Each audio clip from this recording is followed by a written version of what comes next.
laju motornya Made itu semakin melambat dan cewek itu pun terus memberi isyarat dengan mengangkat tangannya. Ketika Made berhenti, si cewek pun berbicara, "Mas, saya mau numpang sampai depan di pertigaan aja." Oke, selamat datang di kisah mistis.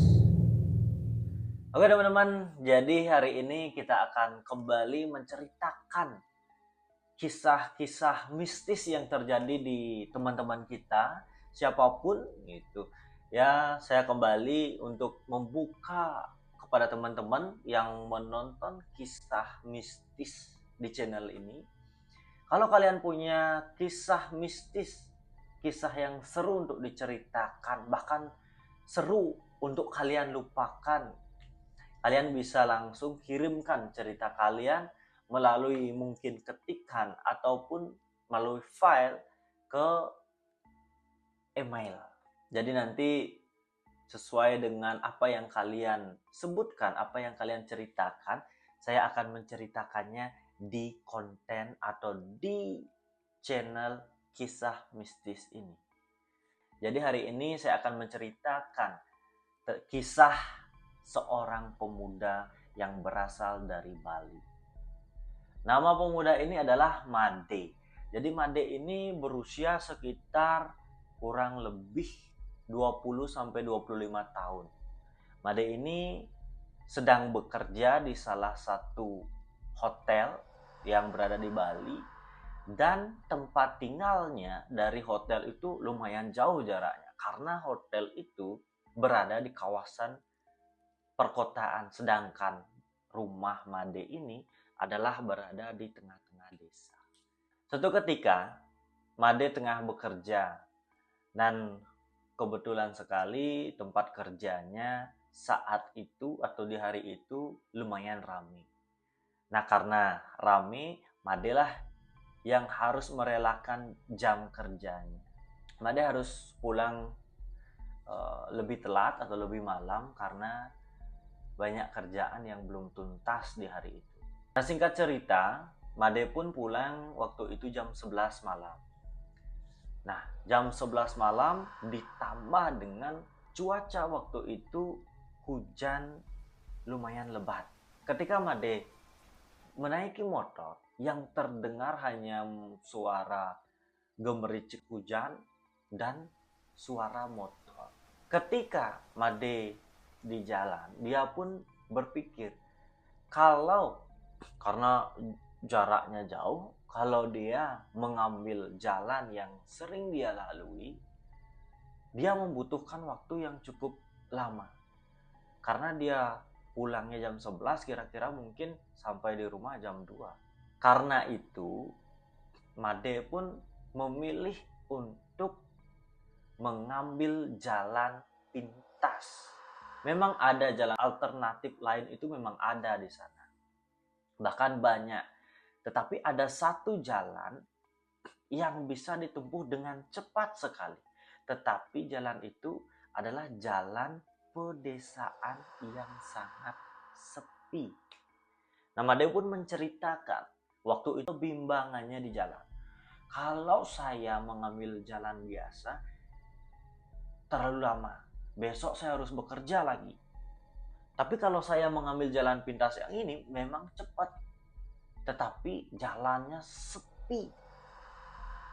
Jalannya tidak ada penerangan, gelap gulita. Apalagi malam itu cuacanya hujan. Hujannya deras, bukan hujan yang gemericik. Kalian tahu apa yang dipilih? Ya, dan Made pun memilih untuk melewati jalan yang sepi, jalan pintas yang dekat dengan rumahnya. Singkat cerita, ini seperti biasa, meskipun tidak ada penerangan, Made pun seperti biasa. Dia mencoba untuk menghilangkan rasa takutnya dan dia pun melajukan motornya. Di tengah-tengah perjalanan Made ini, di dekat pohon beringin tua yang besar. Kalian kan tahu kalau di Bali itu kita pasti banyak itu beringin itu di samping-samping jalan itu pasti ada saja itu. Apalagi di pedesaan, yang bikin merinding adalah pohon beringin tersebut di bawahnya adalah kuburan. Nah, itu yang membuat suasananya menjadi merinding. Nah, ketika Made akan melewati pohon tersebut, Made melihat satu orang perempuan menggunakan pakaian putih sekali. Putih yang bersih. Karena pada saat itu hujan, dia berpikirnya ke positif aja nih, Made. Mungkin ada seseorang yang di sana, warga di sana yang sedang menunggu tumpangan. Nah, ketika Made ingin melintasi perempuan tersebut, sudah dekat nih dengan perempuannya itu, perempuan itu pun memberikan isyarat, memberikan kode Made dengan mengangkat tangannya. Seolah-olah dia mencari tumpangan ke Made gitu. Dan benar saja, ketika Made berhati-hati, lebih dekat berhati-hati, artinya laju motornya Made itu semakin melambat, dan cewek itu pun terus memberi isyarat dengan mengangkat tangannya.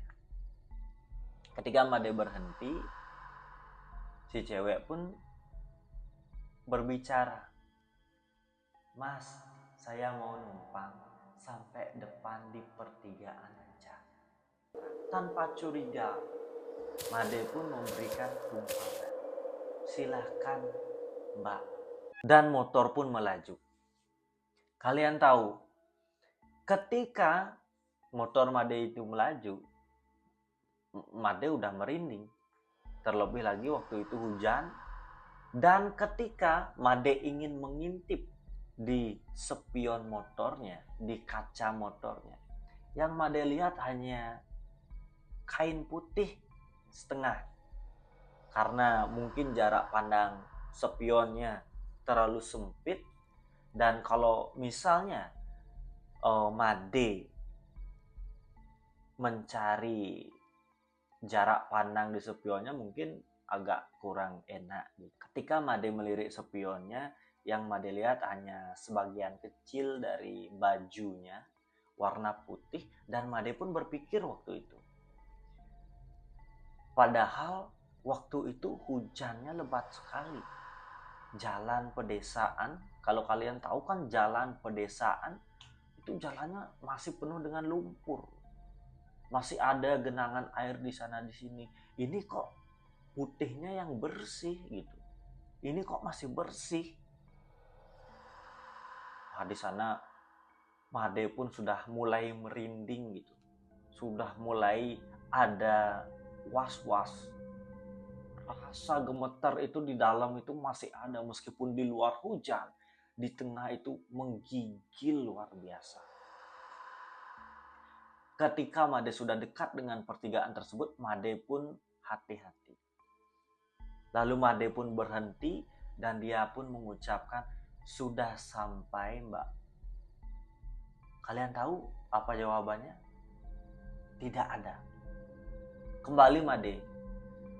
Karena tidak ada yang menyaut, jadi Made pun kembali mengatakan, "Sudah sampai, Mbak." Kembali tidak ada yang menyaut. Akhirnya Made pun memberanikan diri untuk melihat jok belakangnya. Ketika Made menoleh nih, dia pun terkaget gitu. Dar!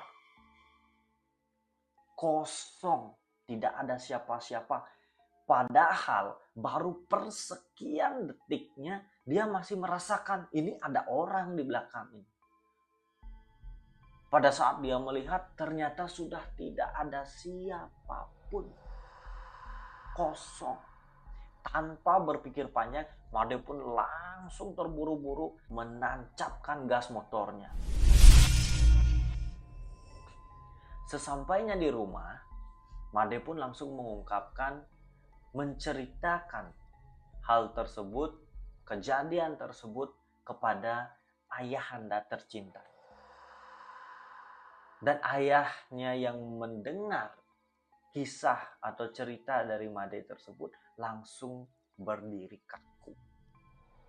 Karena yang diketahui oleh ayahnya dari cerita-cerita masyarakat di sekitar, di pertigaan tersebut pernah terjadi kecelakaan.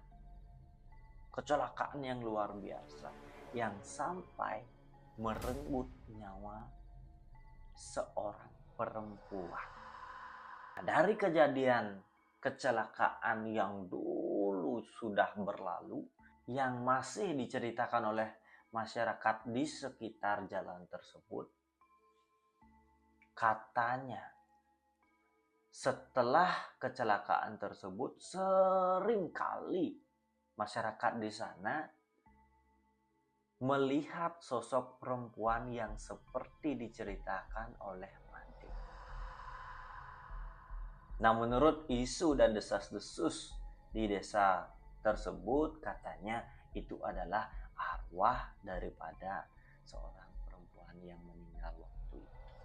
Entah kenapa setiap malam dia selalu mencari tumpangan untuk sampai di pertigaan. Dan itu masih menjadi misteri di desa tersebut. Makanya desa tersebut kalau sudah malam itu pasti sepi. Dan Made pun hari itu sampai tidak, ya seperti yang kita ketahui, siapapun pasti tidak bisa tidur. Dan benar sekali, Made pun tidak bisa tidur waktu itu. Malam harinya sampai pagi hari dia tidak bisa tidur. Karena dia tidak mau memimpikan sesuatu yang seram. Karena waktu itu dia benar-benar sudah takut. Dan bahkan Made pun mengatakan waktu itu dia pun tidur bersama dengan ayahnya, bersama dengan bapaknya. Karena saking takutnya waktu itu Made. Tapi ada yang lebih menyeramkan lagi. Kalian tahu besoknya? Ketika Made mau membersihkan motornya, karena kemarin kan melalui hujan, banyak lumpur-lumpur di motornya. Karena tipe Made ini adalah orang yang bersih, ya, orang yang apik, ya. Tidak ada kotoran yang nyaman dilihat Made. Ketika dia membersihkan motornya, dia melihat jepit rambut warna putih di belakang joknya. Di jok di belakang tuh dia melihat jepit warna putih. Dan dia sebenarnya sudah sadar. Sadar kenapa? Sadar bahwa jepit itu bukan miliknya. Dan katanya, kata Made ini, jepitnya sampai saat ini dia simpan sebagai pengingat bahwa harus berhati-hati ketika di malam hari. Tidak semua yang berada di malam hari itu adalah manusia, kata Made. Masih disimpan sampai saat ini, katanya masih disimpan itu jepit rambut warna putih. Itu pengalaman Made. Dan dibagikan cerita ini dari Made. Dan itu kisah Made, ya, Made dari Bali itu memberikan kisah singkat tetapi memberikan kita pelajaran. Di malam hari apalagi suasana seperti itu, mustahil untuk seorang perempuan berada di pinggir jalan. Kalau saya pikir jam 11 dia balik, berarti di desa tersebut ya sekitar jam 12. Sekitar tengah malam. Itu jam-jam yang tidak masuk akal, jam yang rawan. Makanya Made memberikan kita pembelajaran bahwa kita harus berhati-hati, apalagi melewati jalan-jalan yang gelap, minim penerangan. Cerita yang luar biasa, kisah yang penuh dengan misteri. Dan sampai saat ini orang-orang di sana ya tidak tahu apakah itu memang benar arwah dari perempuan itu atau karena kelelahan Made berhalusinasi dan lain sebagainya, itu masih menjadi misteri. Kalau teman-teman di rumah ada memiliki pengalaman hidup yang mistis, cerita atau kisah yang mistis di dalam hidup teman-teman bisa langsung kirimkan pada saya. Nanti kita ceritakan bersama di episode-episode selanjutnya. Dan episode ini, cerita atau kisah Made ini kita beri judul Misteri di Ujung Jalan. Terima kasih teman-teman yang sudah menonton. Nantikan kisah-kisah mistis dari teman-teman kita yang lain.